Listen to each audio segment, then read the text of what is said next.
जय हिंद बच्चों। बच्चों आज हम नया चैप्टर स्टार्ट कर रहे हैं क्लास 12th के लिए। इससे पहले हमने एक कई सारे चैप्टर फिनिश अप किए हैं। आज हमारा chapter number 5 according to syllabus start हो रहा है। Magnetism and matter. Magnetism and matter. देखिए, इससे पहले चैप्टर में हमने ये स्टडी किया था कि due to the current flow magnetic effect create होता है।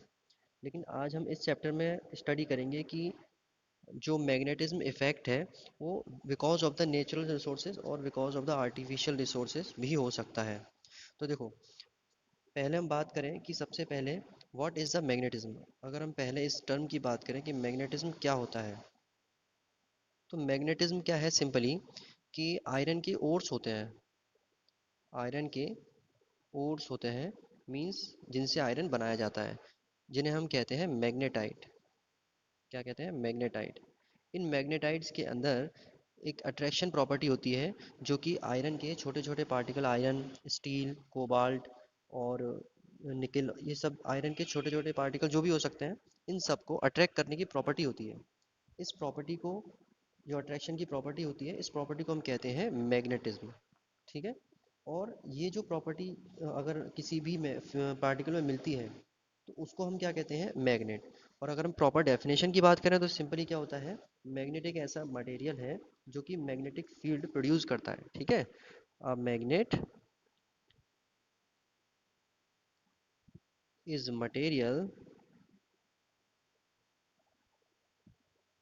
दैट प्रोड्यूस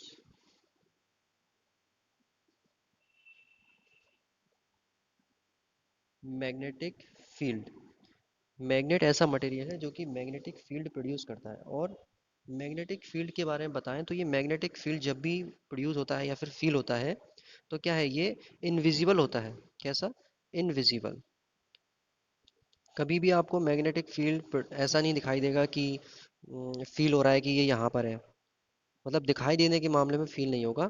आप उसे बस एज्यूम कर सकते हैं और एक तरीके से कहा जाए तो प्रॉपर्टी के अकॉर्डिंग फील कर सकते हैं कि हाँ, यहाँ इस एरिया में मैग्नेटिक फील्ड स्प्रेड है, फैला हुआ है। अब बात आती है कि मैग्नेटिक फील्ड जो प्रोड्यूस होता है वो because of the magnet produce होता है। तो मैग्नेट हमारे पास कितने टाइप्स के होते हैं? मैग्नेट हमारे पास होते हैं दो टाइप के, जिसमें से पहला होता है नेचुरल मैग्नेट। एक तो होता है आपका नेचुरल मैग्नेट और दूसरा होता है आपका आर्टिफिशियल आर्टिफिशियल मैग्नेट। अब देखो, नेचुरल मैग्नेट की तो अब बात करें तो नेचुरल मैग्नेट अभी मैंने बताया कि ऐसे आयरन के ओर्स वगैरह होते हैं नेचुरली जो मिलते हैं, उनमें एक प्रॉपर्टी होती है अट्रैक्शन की, आयरन के छोटे छोटे पार्टिकल को, उसे मैग्नेटिज्म कहते हैं। तो ऐसे ही जो नेचुरली मिलते हैं हमें, और ये क्या होता है, इरेगुलर शेप में होते हैं। कैसे होते हैं? Irregular shape. इरेगुलर शेप का मतलब है इनका कोई भी शेप डिफाइन नहीं होता।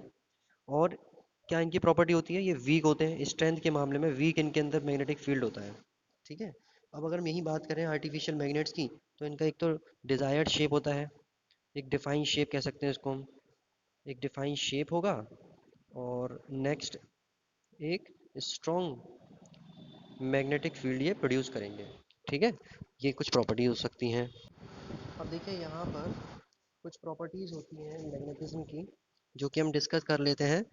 तो सबसे पहली प्रॉपर्टी क्या होती है यहाँ पर कि अर्थ आपका जो है वो एज अ मैग्नेट, जो आपका ओवरऑल अर्थ है वो एज अ मैग्नेट वर्क करता है। आपने देखा होगा ये चीज़, earth as a magnet work करता है। इसके रिगार्डिंग आपने नॉर्थ और साउथ पोल के बारे में सुना होगा। नॉर्थ और साउथ पोल जो होते हैं वो अर्थ के, नॉर्थ और south pole, geographical south pole और नॉर्थ पोल की बात कर रहे हैं हम यहाँ पर। ठीक है। अब इसमें आप देखो, अगला पॉइंट जो आएगा ये प्रूव कर देगा कि अर्थ आपकी किस तरह से मैग्नेट की तरफ बिहेव करती है। अगर आप एक बार मैग्नेट को सस्पेंड करते हैं, बार मैग्नेट मतलब एक किस तरह का मैग्नेट है, और इसे आपने इस तरह से लटका दिया, तो जो आपका बार मैग्नेट है उसकी जो नॉर्थ और साउथ की डायरेक्शन है, वो जो नॉर्थ है, इसका नॉर्थ पोल, वो हमेशा north pole of the earth की तरफ ही एरो करेगा। मतलब ये अगर इस तरह से आपने प्लेस किया हुआ है साउथ, और ये नॉर्थ को ऐसे प्लेस किया हुआ, तो ये टर्न होकर कहाँ आ जाएगा? Automatically north and south of, ये अर्थ के रिगार्डिंग होगा। अर्थ के नॉर्थ के साथ अपना ये नॉर्थ इंक्लाइन कर लेगा। तो ये शो करता है कि आपकी जो अर्थ है वो एज अ मैग्नेट वर्क करती है। और दूसरी तीसरी प्रॉपर्टी क्या होती है यहाँ पर, जो मैग्नेटिज्म होता है उसका जो फोर्स है वो रिपल्सिव फोर्स भी होता है और अट्रैक्टिव फोर्स भी होता है। क्यों, कैसे? इस तरह से कि अगर आप दो बार मैग्नेट को लेते हैं और यहाँ पर इसका नॉर्थ है और यहाँ भी इसका नॉर्थ है, ये साउथ, तो ये क्या करेंगे, आपस में एक दूसरे को रिपल्स करेंगे। एक जैसे पोल अगर आप करीब लाओगे तो ये रिपल्स करेंगे, और यही चीज़ अगर आप रिवर्स कर देते हैं, यानी कि ये साउथ और ये नॉर्थ कर देते हैं, तो ये एक दूसरे को अट्रैक्ट करेंगे। ठीक है, ये कुछ प्रॉपर्टीज़ हैं। तो चलिए नेक्स्ट पॉइंट हम डिस्कस कर लेते हैं। नेक्स्ट पॉइंट है आपका कि जो मैग्नेटिक फोर्स होते हैं, सॉरी मैग्नेटिक पोल्स जो हैं, उनके बीच में कितना फोर्स वर्क करता है। तो जब भी हम मैग्नेटिक पोल्स को करीब में लाते हैं तो हमारी हेडिंग क्या रहेगी, फोर्स बिटवीन मैग्नेटिक पोल्स। ठीक है, देखो मैग्नेटिक पोल्स में जब आप एस और एन यानी साउथ और नॉर्थ को करीब लाओगे तो वो एक दूसरे को अटैक करेंगे। अब देखो यहाँ पर एक एजम्पशन हम करते हैं कि जो मैग्नेटिक पोल्स हैं उनकी स्ट्रेंथ कितनी है, मैग्नेटिक स्ट्रेंथ कहते हैं इसको, मैग्नेटिक स्ट्रेंथ, उसे हम शो करते हैं एम से। तो हमने ये एज्यूम किया कि आपकी जो नॉर्थ और साउथ पोल की जो स्ट्रेंथ है वो है आपकी m1 और m2। तो फोर्स जो इन दोनों के बीच में वर्क करेगा वो होगा आपका F is equal to k m1 m2 upon r square. R क्या डिस्टेंस है, जिस डिस्टेंस पर ये दोनों सेपरेट हैं, ये डिस्टेंस इन दोनों के बीच की है। ठीक है, आर। अब ये आपका क्या है, कांस्टेंट। कांस्टेंट हम यहाँ पर यूज करेंगे म्यू नॉट अपॉन फोर पाई, म्यू नॉट अपॉन फोर पाई, और वैल्यू आपकी m1 m2 upon r square. ये आपके इलेक्ट्रिक फोर्स के जैसा ही है, मैग्नेटिक फोर्स। दो दो मैग्नेट जो आपके हैं इनके बीच में कितना फोर्स लग रहा है उसके उससे रिलेटेड है। म्यू नॉट अपॉन फोर पाई की वैल्यू 10⁻⁻⁷ वेवर पर एम्पियर इनटू मीटर है, ये याद रखना। ठीक है, ये आपकी वैल्यूज़ हैं। तो चलिए इससे रिलेटेड एक क्वेश्चन करके देखते हैं, फिर और अच्छे से समझ में आ जाएगा। देखिए क्वेश्चन क्या कह रहा है यहाँ पर, two poles one of which is 5 time as strong as other. दो पोल है हमारे पास, यानी कि m1 है एक का स्ट्रेंथ और एक दूसरे की स्ट्रेंथ m2। इसने कहा है कि जो पोल है वो 5 टाइम है, एक की स्ट्रेंथ दूसरे की स्ट्रेंथ से 5 टाइम्स है। तो अगर इसकी स्ट्रेंथ m है तो इसकी स्ट्रेंथ कितनी हो गई, 5m। अब कहा है इसने a force equal to this k g wait, इतना फोर्स इनके बीच में वर्क कर रहा है, F is equal to 0.8 into 10⁻³ k g wait. जब भी किलोग्राम वेट इस तरह से आता है तो उसमें 9.8 का मल्टीप्लाई करके न्यूटन में कन्वर्ट कर लेते हैं हम। 0.8 इंटू 9.8 क्रॉस 10⁻³ न्यूटन। ये आप कन्वर्ट करोगे तो सिंपली एक फोर्स मिल जाएगा, अभी हम कैलकुलेशन में लेंगे। अब नेक्स्ट पॉइंट इसने क्या कहा है, when place 10 centimetre apart in air. तो 10 सेंटीमीटर की दूरी पर है कुछ इस तरह से, ये मान लीजिए ऐसे इस तरह से प्लेस है। तो आर की वैल्यू आपकी कितनी हो जाएगी, 10 सेंटीमीटर, जिसे आप चेंज करेंगे मीटर में तो ये 0.1 मीटर। फॉर्मूला भी हमने बताया था, mu naught upon four pi m1 m2 upon r square. Value सबकी पुट करेंगे, इसकी वैल्यू कितनी थी 10⁻⁷ is equal to m1 m2 की वैल्यू कितनी थी m, सॉरी क्रॉस आएगा यहाँ पे, into 5m upon r square की वैल्यू हो गई 0.1 का स्क्वायर। सिंपली आप, और ये आपको फोर्स आपको पता था, फोर्स की वैल्यू क्या है 0.8 इंटू 9.8 इंटू 10⁻⁻³ डिवाइड में जाएगा ये 10⁻⁷, और आपका ये 5 था, ये 5 डिवाइड में आ जाएगा 10, ये वैल्यू आपकी 0.1 का स्क्वायर ये इस तरह से आएगी is equal to m square. Solve करेंगे आप इसको, सॉल्व करने के बाद मैं डायरेक्ट आंसर लिख रहा हूँ यहाँ पर, m इज इक्वल टू आएगा 12.52 एम्पियर इंटू मीटर। ये इसकी क्या होती है यूनिट, एम्पियर इंटू मीटर। यहीं आप 5m की वैल्यू निकालोगे तो ये 5 में मल्टीप्लाई करके वैल्यू आएगी 62.6 एम्पियर इंटू मीटर। ये सिंपल सा इसका सॉल्यूशन है। ठीक है, आई होप आपको ये समझ में आया होगा। तो चलिए नेक्स्ट टॉपिक देख लेते हैं, the bar magnet. The bar magnet, bar magnet की स्टडी करेंगे अब हम। देखो बार मैग्नेट का मतलब यहाँ सिंपल समझ लीजिए, बार मैग्नेट का मतलब है ये एक टाइप का एक स्टिक है, जैसे कि ये एक स्टिक है ऐसे ही ये एक स्टिक है बार मैग्नेट। अब हम क्या करते हैं, इसकी प्रॉपर्टी पर डिस्कस करते हैं। सपोज दैट ये आपका बार मैग्नेट है और यहाँ पर आपका नॉर्थ पोल और यहाँ पर आपका साउथ पोल। तो हमेशा याद रखिए कि जो आपका मैग्नेटिक इफेक्ट है वो सबसे ज़्यादा पोल्स पर होता है, ठीक है। और जैसे जैसे आप सेंटर के करीब जाते जाएंगे तो मैग्नेटिक इफेक्ट कम होता जाएगा, हम ये नहीं कहेंगे बिल्कुल ख़त्म हो जाएगा, लेकिन कम होता चला जाएगा। अब जो एक जैसे पोल होते हैं वो एक दूसरे को क्या करते हैं, रिपेल, जो भी बताया था मैंने, रिपल्सिव फोर्स। और जो अलग अलग अगर पोल्स लेंगे आप तो वो क्या करेंगे, एक दूसरे को अट्रैक्ट करेंगे। ठीक है, ये चीज़ हो गई। अब सपोज दैट हम एक एक्सपेरिमेंट करें कि हमारे पास स्मॉल स्मॉल पार्टिकल्स हैं ऑफ आयरन, छोटे छोटे स्मॉल पार्टिकल्स हैं, अगर आप उनको उनके अंदर ये ऐसा बार मैग्नेट डिप कराओगे तो सबसे ज़्यादा जो अट्रैक्ट होंगे आपकी जो पार्टिकल, वो इसी एरिया में अट्रैक्ट होंगे, यहाँ पर इस एरिया में।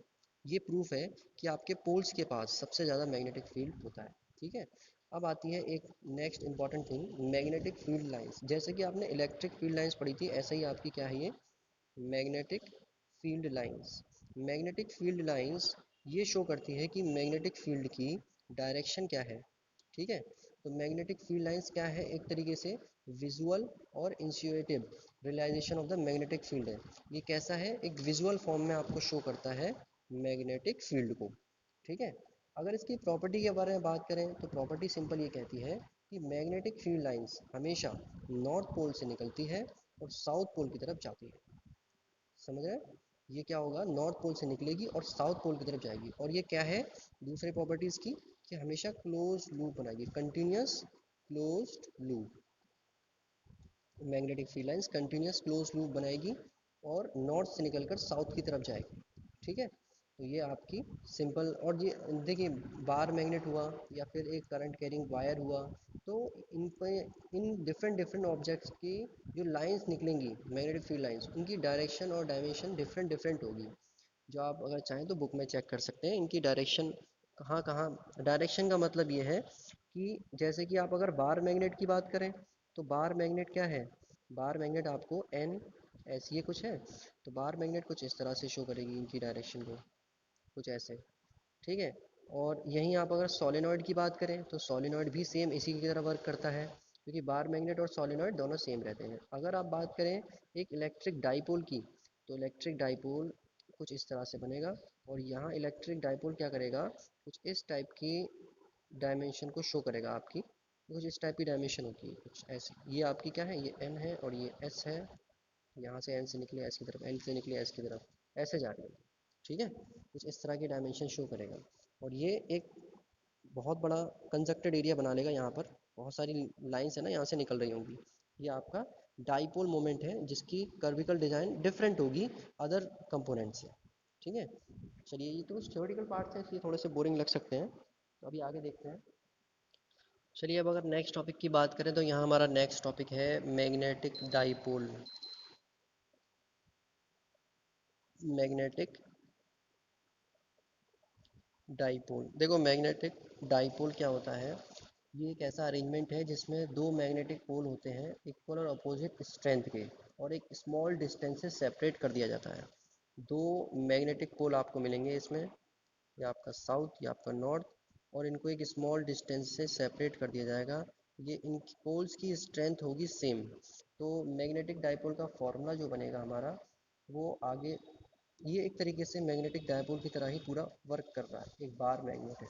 ठीक है, अब अगर हम बात करें मैग्नेटिक डायपोल की लेंथ की, तो वो हमेशा 2L ली जाती है, क्योंकि इनको आप ब्रेक करोगे तो ब्रेक करने के बाद इजीली हम इसको L और L बोल सकते हैं। ठीक है, इसमें अगर L/2 बोलते तो थोड़ा सा कैलकुलेशन में डिस्टर्बेंस होता है। अगर हम इसका मोमेंट निकालें, मैग्नेटिक डाइपोल मोमेंट, तो वो मोमेंट किस तरह से निकलेगा, मोमेंट होगा m, कैपिटल M से शो किया जाएगा, स्मॉल m इंटू 2L। ये हो गया आपका मोमेंट। ठीक है, मोमेंट यहाँ से निकाला गया है, इस पॉइंट पर प्लेस करके आप मोमेंट निकाल रहे हैं। यहाँ से यहाँ तक की जो डिस्टेंस है वो 2L है, और जो पावर लग रही है, स्ट्रेंथ है, वो स्मॉल m है। ठीक है, अब अगर हम बात करें इसकी यूनिट की, तो इसकी यूनिट होती है simply ampere into metre square. Magnetic dipole moment simple है। चलिए नेक्स्ट देखते हैं कि अगर आपका बार मैग्नेट कहीं प्लेस है तो उसकी वजह से किसी पॉइंट पर कितना मैग्नेटिक फील्ड प्रोड्यूस हुआ, मैग्नेटिक फील्ड की स्ट्रेंथ कितनी है। तो हेडिंग हमारी रहेगी magnetic field strength at point due to bar magnet, एक बार मैग्नेट की वजह से किसी पॉइंट पर मैग्नेट की फील्ड की कितनी स्ट्रेंथ है। अब पहला इसमें टॉपिक आता है कि अगर हम जो स्टडी कर रहे हैं वो एक्सियल लाइन पर स्टडी करें। एक्सियल लाइन के डेरिवेशन हमने पहले भी कराए थे, वो आप देख सकते हैं। मीन्स एक्सियल लाइन क्या होती है। देखो एक्सियल लाइन की अगर बात करेंगे तो एक्सियल लाइन का मतलब है कि सपोज दैट आपका बार मैग्नेट यहाँ प्लेस्ड है, ये आपका नॉर्थ और ये आपका साउथ है। यहाँ से आपकी किसी डिस्टेंस पर, जो हम अभी बताएंगे कितनी डिस्टेंस पर, पॉइंट पी प्लेस्ड है आपका। और यहाँ इस पॉइंट पर आपने डिस्कस करना है कि कितना मैग्नेटिक फील्ड डेवलप हुआ, कितनी स्ट्रेंथ यहाँ पर आ रही है। और यहाँ वही चीज़ पहले की तरह, मैग्नेट ये आपकी स्ट्रेंथ है स्मॉल एम दोनों की, और डिस्टेंस 2l हमेशा ली जाएगी, या याद रखना। और इसके सेंटर से डी डिस्टेंस पर, ठीक है, डी डिस्टेंस पर एक आपका पॉइंट पी है, वहाँ हमें चेक करना है। और अगर हम बात करें, देखो यहाँ पर अगर हम बात करें ये एन एन की बात करें तो ये कितना दूर है यहाँ से, ये एन पोल जो है पॉइंट पी से कितना दूर है, ये दूर है आपका डी। ओवरऑल डी माइनस कितना रहेगा, डी में से आप एल माइनस कर दें, ओवरऑल डी यहाँ से ये हटा दिया जाए तो ये कितना रहेगा, डी माइनस एल। और अगर हम बात करें साउथ पोल कितना दूर है, तो south pole d plus l से आ जाएगा, डी प्लस एल डिस्टेंस है।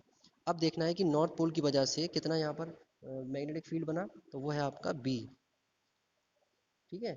और साउथ पोल की वजह से जो मैग्नेटिक फील्ड बना वो है आपका बी डैश, और डायरेक्शन इनकी इस तरफ जा रही है, इसकी इस तरफ जा रही है। क्यों? क्योंकि नॉर्थ पोल से हमेशा लाइन जो है, जो मैग्नेटिक फील्ड लाइन से वो निकलती हैं बाहर, नॉर्थ पोल से दूर जाती हैं और साउथ पोल के करीब आती हैं, इस तरह से इसके अंदर आ रही होती है, इसके बाहर जा रही होती है, ऐसे होता है ना, हमने अभी पढ़ा था।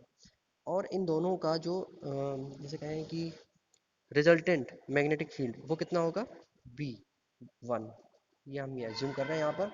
अब हम स्टडी कर लेते हैं बिकॉज ऑफ द, देखो magnetic field at P due to an pole, north pole की वजह से कितना मैग्नेटिक फील्ड क्रिएट हुआ, बी है वो। फॉर्मूला हमने देखा था, म्यू नॉट अपॉन 4 पाई, और एम इंटू वन क्यों लिया, क्योंकि यहाँ पर वन एज्यूम की गई है, स्ट्रेंथ यूनिट स्ट्रेंथ है। एन पी मतलब इसका square, which is equal to, हम वैल्यू पुट कर देंगे directly, mu naught upon 4 pi M upon D minus L का स्क्वायर, ठीक है। सिमिलरली अगर हम बात करें magnetic field at P due to south pole, तो B dash mu naught upon 4 pi M into one, N P की जगह क्या हो जाएगा, एस पी, उसमें डायरेक्ट लिख रहा हूँ डी प्लस एल का स्क्वायर। अब क्या करना है हमको, रिजल्टेंट निकालना है, तो B one is equal to क्या होगा, पी माइनस बी डैश। इसमें से ये माइनस करेंगे तो देखो कॉमन क्या आएगा, mu not 4 pi M, mu naught 4 pi M common आ जाएगा, म्यू नॉट अपॉन 4 पाई और ये एम। अब ये one minus D minus L का whole square minus one upon D plus का एल का होल स्क्वायर। इसे आप सॉल्व करोगे, mu naught upon 4 pi M, D plus L यहाँ आ जाएगा, वहाँ जाएगा माइनस का डी माइनस एल, इन दोनों का मल्टीप्लाई होगा, D minus L square D plus L square. देखो स्क्वायर ओपन होंगे, D square plus L square. Solve करने के बाद मैं फाइनल आंसर लिख रहा हूँ यहाँ पर, सॉल्व करने के बाद आएगा डायरेक्टली, एक मिनट पेज चेंज कर लेते हैं। देखिए सॉल्व करेंगे अगर हम इस वैल्यू को, तो B one is equal to आएगा mu naught upon 4 pi M into 4 LD अपॉन D square minus L square का होल स्क्वायर, ये वैल्यू आएगी यहाँ पर, ठीक है। अब देखो यहाँ पर हमें थोड़ा सा अरेंज करना है, 4L को ब्रेक कर दें 2L में और M के साथ अरेंज कर दें उसको, तो ये बन जाएगा म्यू नॉट अपॉन 4 पाई 2L इंटू एम। इसको सेपरेट कर दीजिए और 2D को एक साइड पर रख दीजिए, और ये हो गया D square minus L square का होल स्क्वायर, ठीक है। अब देखो 2L इंटू एम ये क्या होता था, अभी बताया था मैग्नेटिक डाइपोल मोमेंट, तो कैपिटल M इंटू डी, और 2 को बाहर लिख दिया इधर, रिमेनिंग पार्ट ये आपका सब कुछ जैसा था as it is, mu naught upon 4 pi is equal to B one, ये वैल्यू सारी एज इट इज़ है। अब हम यहाँ पर एज्यूम कर रहे हैं कि if suppose that l square is very less than to the d square, then हम क्या करेंगे, एल स्क्वायर को नेग्लेक्ट कर देंगे। नेग्लेक्ट करने के बाद ये वैल्यू आपकी ख़त्म हो जाएगी, डी स्क्वायर की पावर कितनी हो जाएगी, 4। तो mu naught upon 4 pi 2 md/d की पावर 4, एक से एक ये कैंसिल तो बचेगी पावर 3। फाइनल आंसर जो आएगा वो होगा P1 is equal to mu naught upon 4 pi 2 m/d³। ये वैल्यू है, ये आपका मैग्नेटिक फील्ड जो कि बिकॉज ऑफ द साउथ एक बार मैग्नेट के प्रोड्यूस होता है at the distance of d at point p. ठीक है। अब देखो इक्वेटोरियल लाइन की अगर हम बात करें तो इक्वेटोरियल लाइन में क्या होता है, एक और पॉइंट है इसका, इक्वेटोरियल लाइन। इक्वेटोरियल लाइन का क्या मतलब है कि सपोज दैट आपका बार मैग्नेट इस तरह से प्लेस्ड है, इससे इस पॉइंट पर हमने क्या करना है, चेक करना है कितना मैग्नेटिक फील्ड प्रोड्यूस हुआ। वो डिस्टेंस कितनी है सेंटर से इस पॉइंट से, ये इस पॉइंट से डी डिस्टेंस है, और यहीं से हम सारी की सारी कैलकुलेशन करेंगे। ठीक है, ये सारी कैलकुलेशन यहीं से होगी। ये साउथ पोल है आपका, ये नॉर्थ पोल है, सेम सेम टू सेम सारी चीज़ें। 2l डिस्टेंस है आपकी, ये डी डिस्टेंस, और ये अगर हाफ करेंगे तो l डिस्टेंस हो जाएगी, पॉइंट ओ है आपका। तो यहाँ पर अगर हम बात करें, बिकॉज ये इस पॉइंट पी पर हमें चेक करना है। ठीक है, इस पॉइंट पी पर एक डायरेक्शन ये आपकी बी की जा रही है, इस एन की वजह से रिजल्टेंट जा रहा है आपका एक्स, ये जो बनाएगा वो एंगल थीटा बना रहा है इस तरफ। ठीक है, B2 जो आपका क्या है, रिजल्टेंट, और ये जो आपका जाएगा इस साइड पर बी डैश है, जो कि because of the south pole है, और ये बी आपका because of the north pole है। तो हम बात करें फर्स्ट टर्म की, तो बी किसकी वजह से, नॉर्थ पोल की वजह से जो आपका मैग्नेटिक फील्ड बना। डायरेक्ट लिख रहा हूँ मैं, mu naught upon 4 pi m upon N P. देखो एन पी की वैल्यू क्या होगी, ये आपका क्या बन रहा है, रेक्टेंगल 90 डिग्री एंगल बन रहा है, तो हम क्या करेंगे, इसको निकालने के लिए l square plus D square under root में। अब क्योंकि यहाँ पर स्क्वायर होता है, एन पी का स्क्वायर होगा, तो डायरेक्टली लिख सकता हूँ मैं d square plus L square, under root हट जाएगा ना, ये हो गया। सेम टू सेम हम कंडीशन लगाएंगे किसके रिगार्डिंग, ये आपकी साउथ पोल की वजह से, तो वो हो गया B dash is equal to mu naught upon 4 pi m upon D square plus L square. B आ गया, बी डैश आ गया। अब आपने क्या फाइंड आउट करना है, ये B2 की वैल्यू। अब देखो ये ध्यान रखो, B और B डैश क्या है, इक्वल है मैग्नीट्यूड में, लेकिन इनके जो कंपोनेंट हैं अगर आप चेंज करोगे कंपोनेंट में, तो OP के अलोंग देखो, O और P इसके अलोंग एक कंपोनेंट है साइन थीटा, जो कि B साइन थीटा होगा एक, और एक होगा B dash sine theta, B sine theta, और एक होगा आपका B डैश साइन थीटा। ये किसके अलोंग जाएगा, OP के अलोंग। वो एक दूसरे को कैंसिल कर देंगे। ठीक है, क्या कर देंगे, एक दूसरे को ये कैंसिल आउट, बिकॉज डायरेक्शन इनकी डिफरेंट होगी, डायरेक्शन चेंज होगी बट मैग्नीट्यूड सेम होगा, तो ये कैंसिल आउट कर देंगे। दूसरा कंपोनेंट जो होगा इनका, एक होगा बी कॉस थीटा और एक होगा बी डैश कॉस थीटा। ये वैल्यू होगी। अगर आप चेक करो तो बी और बी दोनों सेम है, B B dash cos theta, दोनों को ऐड होने के बाद वैल्यू बनेगी इसकी 2b कॉस थीटा। ठीक है, 2b कॉस थीटा आपका रिजल्टेंट मैग्नेटिक फील्ड होगा। तो जब हम यहाँ प्लेस करेंगे तो B2 इक्वल टू क्या हो जाएगा, 2b कॉस थीटा। अब देखो कॉस थीटा की वैल्यू निकालनी है, तो कैसे निकलेगी कॉस थीटा की value, cos theta is equal to क्या निकलेगा, एल अपॉन दिस। ठीक है, तो ये वाली डिस्टेंस ले लीजिए और ये इसको मैच करा दें यहाँ पर, तो ये हो जाएगा एल, और ये हो गया आपका under root L square plus D square. समझ रहे हैं, ये क्या होता है, एल अपॉन दिस। तो वैल्यू आप निकाल सकते हैं सारी। बी की वैल्यू आपको पता है, यहाँ से अभी हमने फाइंड आउट की, ये रख दो या फिर ये वाली सेम टू सेम है, म्यू नॉट अपॉन 4 पाई, ये 2 सामने चल रहा है, into L upon under root D square plus L square, और इसके साथ साथ ये सारी वैल्यू ये एम अपॉन डी, ये M upon D square plus L square. अब देखो 2lm, इन सबको कंबाइन करें तो क्या बन जाएगा, सारी वैल्यू पुट कर रहा हूँ मैं एक साथ, एक मिनट, म्यू नॉट अपॉन 4 पाई 2l इंटू एम अपॉन, इन दोनों को अगर आप मल्टीप्लाई करोगे तो यहाँ पर ये अंडर रूट की पावर 1/2 और ये 1, तो ये हो जाएगा D square plus L square की पावर 3/2। ठीक है, और इन सबको कंबाइन करेंगे तो ये बन जाएगा डायपोल। तो आगे देखते हैं इसमें आगे क्या होगा। देखो ये क्या बनेगा हमारा यहाँ पर, ये बनेगा formula B is equal to mu naught upon 4 pi capital M upon D square plus L square की पावर 3/2। पहले की तरह वही डी स्क्वायर आप लेके चलेंगे, और क्या कहेंगे, ये बहुत बड़ा है एल स्क्वायर से, तो ये आपका एल स्क्वायर नेगलेक्ट हो जाएगा, वैल्यू बचेगी आपकी जो रिमेनिंग पार्ट में mu naught upon 4 pi m upon D square की वैल्यू 3/2, ऊपर पावर लगेगी, 2 से 2 कैंसिल, तो पावर आ जाएगी इसकी d⁻3, तो ये हो गया आपका b2। अब देखो ये फॉर्मूला हमारा लास्ट में आया, तो इसका मतलब क्या हुआ कि जो b1 है वो क्या है, इज इक्वल टू 2b2, दुगना है b2 से। इससे हम क्या लिख सकते हैं, b1/b2 इज इक्वल टू 2। ये आपका आ भी सकता है कि आप इसे प्रूफ करो कि एक्सियल और इक्वेटोरियल लाइन में बार मैग्नेट की वजह से जो मैग्नेटिक फील्ड प्रोड्यूस हुआ वो इस तरह से रिलेशन में आता है, ठीक है।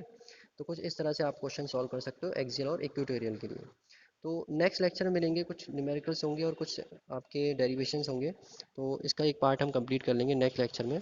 चलिए मिलते हैं नेक्स्ट लेक्चर में। Stay home, stay safe, have a nice day.